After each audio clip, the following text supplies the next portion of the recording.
25 की एज में जॉब लगते ही, एक अच्छी सैलरी मिलते ही पेरेंट्स कहते हैं कि यार तुम अब अपना एक घर ले लो, क्योंकि अभी तुम्हारे ऊपर कोई रिस्पॉन्सिबिलिटी नहीं है। आराम से जो तुम्हारा है घर बन जाएगा और तुम्हारा जो फ्यूचर है वो सिक्योर हो जाएगा।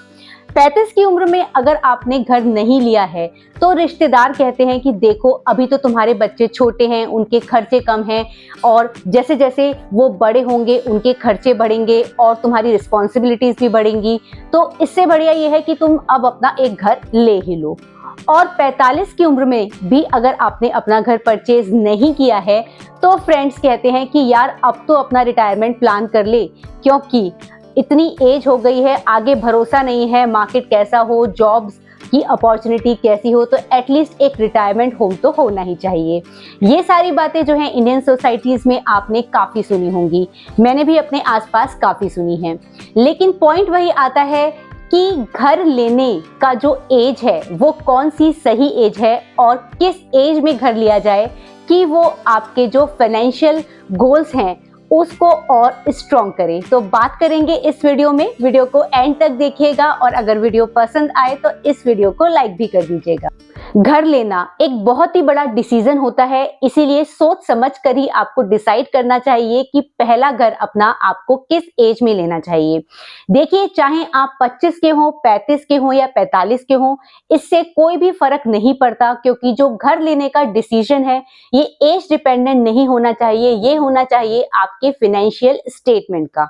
देखिए, सबसे पहला जो एक इम्पॉर्टेंट पॉइंट है जो आपको ध्यान से समझ लेना चाहिए इस वीडियो का, वो ये है कि अगर आपके पास 50% आपके पास इतना जो है सेविंग्स या फिर इन्वेस्टमेंट सॉर्ट ऑफ मनी है जिस अमाउंट का आप घर लेना चाह रहे हो।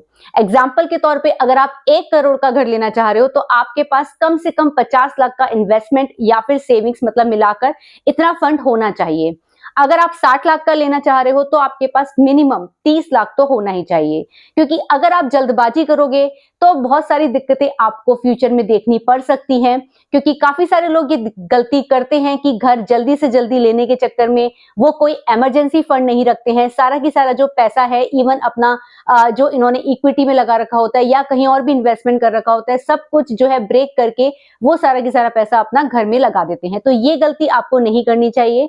आपके पास कम से कम जो सेविंग्स मान लीजिए, या उसे एज एन आप मान लीजिए कि टोटल आपके पास जो आपका नेटवर्थ है, जिसमें मैं ऐड नहीं कर रही हूँ आपके जो पेरेंट्स वगैरह का पैसा है, आपकी जो अपनी जो सेविंग्स या इन्वेस्टमेंट मिलाकर जितने भी अमाउंट का आप घर लेने का सोच रहे हो उसका 50% होना चाहिए। ट्रस्ट मी, अगर आप ये फॉलो करोगे तो ये काफी इजी रहेगा। जो आपकी लाइफ जर्नी है और आपकी जो होम बाइंग जर्नी है उसमें काफी आपको बेनिफिट देगा और बिल्कुल भी बर्डन आपको फील नहीं होगा। सेकेंड पॉइंट ये है कि देखिए, अगर आप पहला घर ले रहे हैं तो ट्राई कीजिए कि रेडी टू मूव इन में ही जाएं, क्योंकि ऑप्शंस आपको मिल जाएंगे कि अंडर कंस्ट्रक्शन आपको लगेगा कि काफी अट्रैक्टिव है, प्राइसेस भी थोड़े कम हैं, लेकिन फर्स्ट होम के समय उतनी नॉलेज नहीं होती है। इस वजह से मुझे लगता है कि आपको रेडी टू मूव इन में ही जाना चाहिए। इससे काफी हेडेक्स आपको नहीं होती हैं और आप अपने अर्ली करियर में हो या किसी और चीज में बिजी हो तो ये होम कि आपने डाल लिया फिर उसका पोजेशन कब मिलेगा नहीं मिलेगा, इन सब हेडेक्स में आपको नहीं पड़ना चाहिए। आपको यही चाहिए कि आपका जो फर्स्ट होम का एक्सपीरियंस हो वो बिल्कुल स्मूथ हो, तो रेडी टू मूव इन की तरफ ही आपको जाना चाहिए। थर्ड पॉइंट, फर्स्ट घर लेते समय आपको जो लोकेशन है वो उस घर की चेक कर लेनी चाहिए। तो ऐसा होना चाहिए लोकेशन जिससे आप कम्यूट कर पाओ अपना, आपका चाहे ऑफिस हो, जॉब हो या whatever you are doing, लेकिन आपकी जो लोकेशन है वो घर की ऐसी होनी चाहिए कि आप उसमें रह पाओ।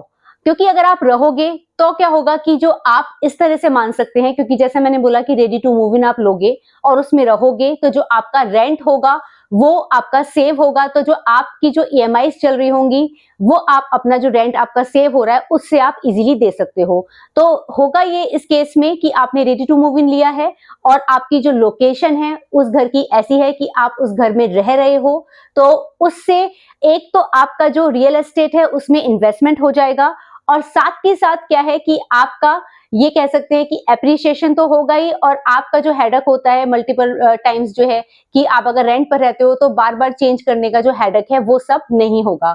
तो जो सारी चीजें हैं बिल्कुल स्मूथ होनी चाहिए, हैसल फ्री होना चाहिए, तभी जो आप ये जो होम की जो जर्नी होती है ना अपनी, ये एंजॉय कर पाओगे। तो इसीलिए घर खरीदने से पहले जल्दबाजी ना करें। जो लोकेशन है घर की वो आप कंफर्म कर लें कि हाँ, ये बिल्कुल मेरे लिए ठीक है, यहाँ से मैं इजीली कम्यूट कर सकता हूँ अपने ऑफिस के लिए, बिजनेस के लिए, जहां भी आपको जाना है। तो ये आप मेक श्योर पहले ही कर लें।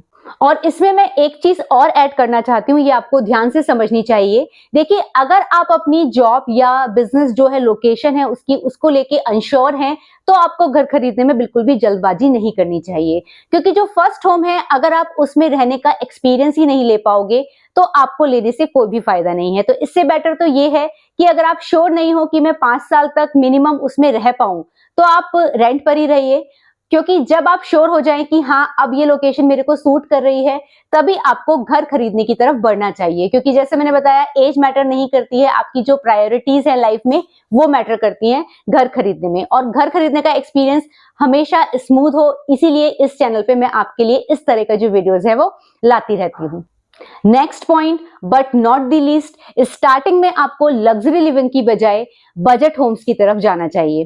देखिए, लग्जरी लिविंग जो होता है स्टार्टिंग में काफी ल्यूक्रेटिव लगता है, और आप यंग एज में होते हो तो आपको लगता है कि यार सब कुछ बेस्ट से बेस्ट होना चाहिए। और आप आसपास की जो आजकल का जो माहौल है उसमें आप देखोगे कि लोग भी काफी लग्जरी लिविंग की तरफ जा रहे हैं, लोग बजट होम्स की तरफ नहीं जा रहे हैं।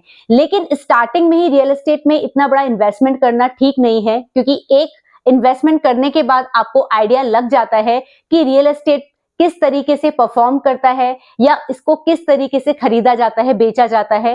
तो इसीलिए पहले एक छोटे इन्वेस्टमेंट से ही आप शुरुआत कीजिए, लग्जरी की तरफ ना जाके बजट होम लीजिए अपना जो पहला घर है।